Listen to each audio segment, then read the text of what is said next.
In the 5.5 weeks since the massacre in Parkland, Florida, the city has become ground zero for gun control activism. An estimated 20,000 people marched through Parkland to the place where, for many, the moment began. CADAY reports from Florida.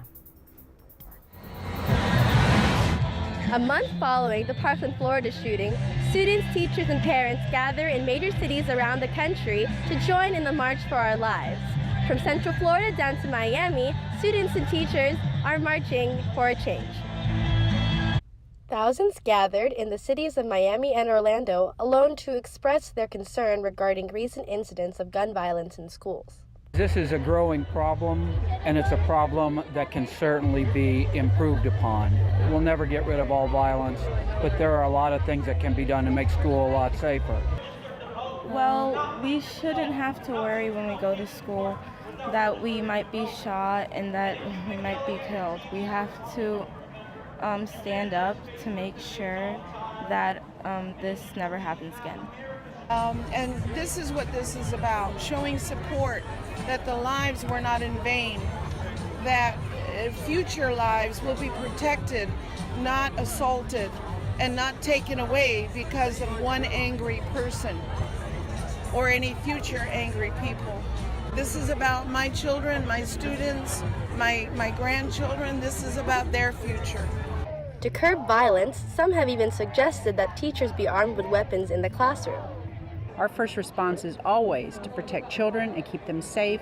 And in the case of an emergency, teachers would be gathering children, keeping them safe. There is no time, there is no thought to grabbing a gun and trying to fire off rounds. Facing criticism for failing to provide adequate gun control measures, elected representatives took this time to voice exactly what they want to see change in the form of regulations. I would like to see reclassification of these semi-automatic rifles and outlawing of some of them that actually have been the tools of which committed mass murder of our children, not just in schools, but on a daily basis in our streets and our communities.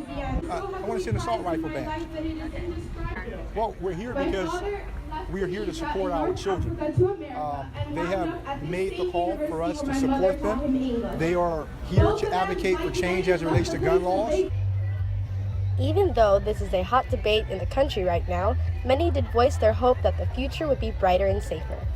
And I think it's very important, even as a healing process, for us to be here and supporting the cause to end gun violence.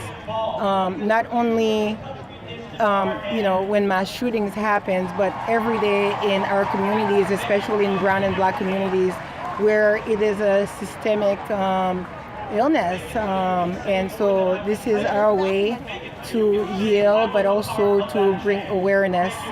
I'm hopeful that this is a start of something, started something new, and it's very refreshing to see all of these young people that are very articulate. They're critical thinkers, they've got ideas, and they're quite refreshing.